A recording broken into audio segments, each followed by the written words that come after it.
Hi, Gary DeWaal here, and this is another Bridging the Week, July 22nd through 26th, and today is July 29th. Good morning.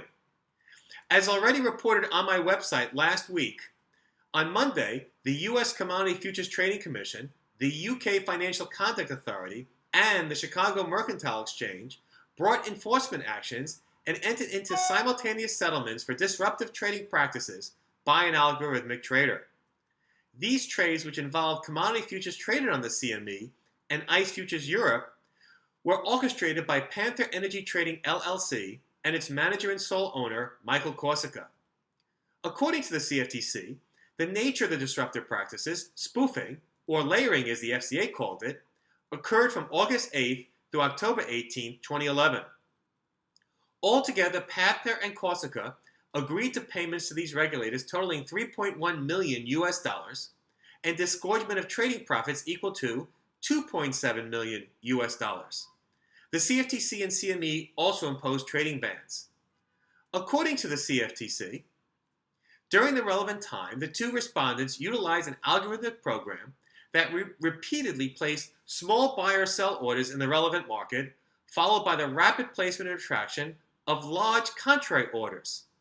After the initial small orders were executed, the respondents reversed the process in order to help ensure profits. The FCA, by the way, has a very interesting animated representation of these trades on its website.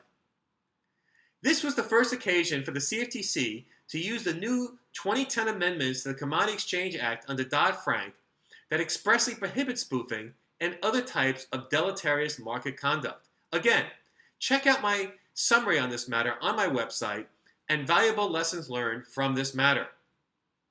Separately last week, the UK Financial Conduct Authority imposed quite a large fine on the Royal Bank of Scotland and the Royal Bank of Scotland NV because of its failure to report almost 49 million transactions accurately from November 2007 through February 2013, let alone 800,000 transactions from November 2007 through February 2012 at all. These problems related to 37% of all transactions reportable by RBS during the relevant time. In addition to the large fine of £5.6 million, RBS must incur the cost and hassle of resubmitting all these inaccurate reports. Ouch! That must be worse even than paying the fine. Under the FCA's regime, investment firms are required to make reports of transactions carried out on financial markets. These reports include identifiers of the financial instrument, the firm that undertook the transaction, the counterparty to the transaction, and other characteristics such as buy, sell, price, and quantity. According to the FCA, the issues that caused RBS's reporting problems were compounded by its takeover of ABN AMRO Bank during 2007. These large fines for reporting violations follow similar large fines against other large investment banks, including Barclays and Credit Suisse.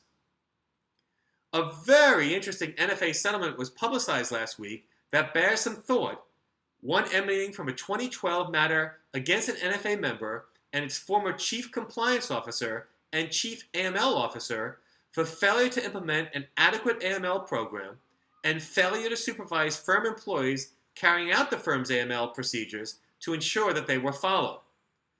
According to NFA, James Green, the former CCO and chief AML officer of FX Direct Dealer LLC, and FCM and Forex dealing member of NFA, agreed to pay a fine of $75,000 US dollars and not serve as a CCO or CAML for 1 year.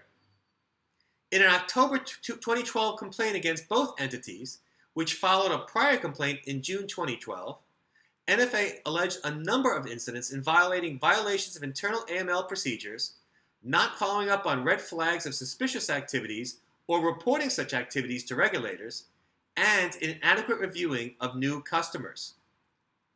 Although every matter in fact is unique, this action and settlement specifically naming a CCO and CAML, as opposed to other corporate officers, must be somewhat alarming to CCOs in light of their additional new obligations and responsibilities under Dodd-Frank.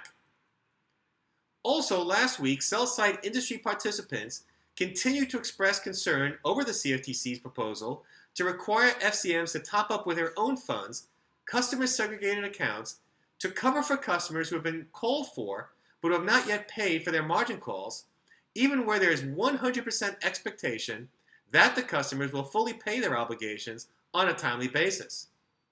The latest objections were before a House Agriculture Subcommittee earlier this week. Notwithstanding that this proposal will likely cause FCMs to require many customers to prepay margin and thus increase their financial exposure to FCMs, which is precisely what they don't want to do, the CFTC seems likely to stand by its proposal, at least in some version. According to the CFTC, under the law, they have no choice but to insist on this proposal, despite the fact that for the last 30 plus years, they've taken a different view of the law. Finally, in a widely publicized matter, criminal charges were filed last Thursday against 4 SAC entities related to illegal insider trading. There is nothing I can add to the publicity surrounding this matter, except to emphasize that one of the categories of charges in the indictment revolved around the alleged failure of the SAC entities to maintain adequate compliance measures designed to detect or prevent insider trading. Among other things alleged were that SAC entities did not routinely monitor emails for indications of insider trading until 2009, despite the fact that the head of compliance recommended such monitoring 4 years earlier.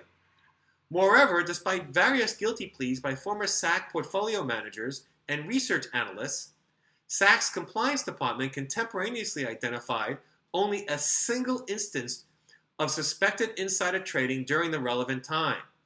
Even in that instance, the relevant person was permitted to continue to work at SAC, and SAC failed to report the suspected conduct to regulators or law enforcement authorities. During my many years of my prior employer, I continually stress how important reputation is in this industry, how long it takes to build, and how quickly it can be dissipated. Check out an article in the Culture and Ethics section of my website entitled, "Is Gordon Gekko Still Walking on the Trading Floor?" for an interesting perspective on this. Well, that's it for this week. Bridging the week. Until next week, this is Gary DeWaal. Have a good week.